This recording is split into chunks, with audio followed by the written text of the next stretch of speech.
चिंटू को खाना नहीं दिया तो प्लेट ही खा जाता है, तो चिंटू के पापा हथौड़ा ही दे देता है, तो चिंटू हथौड़ा में घुस के चिंटू रोने लगता है, तो ये एक बोतल दूध ले आता है, लेकिन चिंटू पी ही नहीं पाता, तो रबड़ खोल देता है।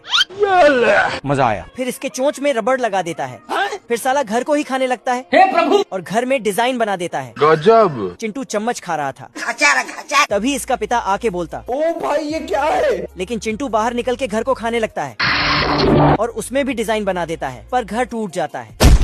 फिर चिंटू खाने की तलाश में आगे बढ़ता है और सभी पेड़ को खाते हुए निकल जाता है। फिर चिंटू फटाक से बड़ा हो जाता है। रास्ते में जाते जाते एक घर दिखा तो उसको फटाफट खा जाता है। चिंटू जब तक जवान था इसके पास बहुत ताकत था, लेकिन जैसे जैसे बूढ़ा होता जाता तो इसका ताकत भी कम हो जाता है।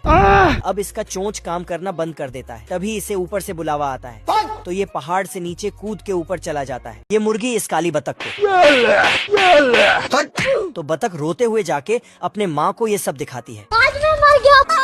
फिर बतख की माँ गुस्से में जाती है, साले को छोड़ूंगा नहीं, और मुर्गी के बच्चे को। फिर बतख और मुर्गी के बीच झगड़ा शुरू हो जाती है। अरे बाप हो बाप! अरे बाप रे! तभी मुर्गा आता और दोनों का झगड़ा सुलझाने की कोशिश करता है। ठीक है, तो सुधर जाओ। चुप कर, मुंह बंद। लेकिन झगड़ा सुलझने की बजाय और ज्यादा उलझ जाता है। फिर बतख अपने बच्चे को लेके घर जाने लगती है। तभी साला मुर्गा पीछे से आता है और फिर ये झगड़ा और बढ़ जाता है। तो बतख अपने पति को ये सारी बातें बड़ा चढ़ाकर बोलती है। फिर साला बतख भी तैयार हो जाता है, लेकिन ये डरपोक बतख पीछे हटने लगता। लेकिन इसका बीवी इसे धकेल के मुर्गे से लड़ने भेज देता है। मुर्गे के घर के पास आके बोलता है, मैं तुम्हारे बाप का नौकर नहीं। चुप, बिल्कुल चुप। फिर बतख बाहर निकाल। बतख शांति से इस मसले को सुलझाता है। ऐसा मत करो मेरी जान। लेकिन मुर्गा तो खाने कुत्ते। ये बतख मधुमक्खी बनता है। ये देख। फिर नीचे देखता कि सभी मधुमक्खी अपने अपने काम पे निकल गए हैं, बस इस मधुमक्खी सैनिक को छोड़कर। तभी बतख यहाँ पर एंट्री मारता है। बाप रे।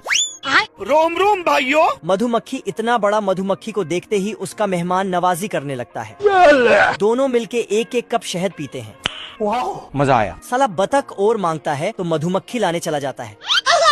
तभी साला बतख 2 बाल्टी लाता है और पाइप लगा के बहुत सारा शहद निकालने लगता है। तभी मधुमक्खी 1-2 कप शहद लाता है। फिर बतख दूसरा बाल्टी भरने लगता है और फिर बाल्टी उठा के हाथ मिलाता है। Thank you. और रस्सी में लटक के बतख उड़ जाता है। Bye bye. अपना मंजू भाई। उसके बाद सारे मधुमक्खी काम से लौट के घर आता है, पर सैनिक तो उड़ जा। मालिक। तभी खबर आता है कि शहद का चोरी हो गया है। खाने कुत्ते। फिर राजा मधुमक्खी सैनिक का भाला तोड़ देता है सॉरी। और फिर इसे धक्के मार के वहाँ से भगा देता है। बाप रे। ये मधुमक्खी मस्त बिच पर मजे कर रहा था, पर साला ये बतख उस पे कपड़े का पानी गिरा देता है। साले तू जैसे तैसे मधुमक्खी अपना चड्डी संभालता है और बतख के पास जाता है। कौन है बे? तेरा बाप। मधुमक्खी थोड़ा धूल को एक जगह इकट्ठा करता है और फिर तो बतख को थोड़ा बहुत गुस्सा आ जाता है, तो रुक जा। और मधुमक्खी के डंक से बोतल का ढक्कन खोलता है। फिर साला बतख मजे से कोल्ड ड्रिंक्स पीने लगता है। मधुमक्खी अपने डंक का धार चेक करता है और बतख के पाइप में छेद कर देता है।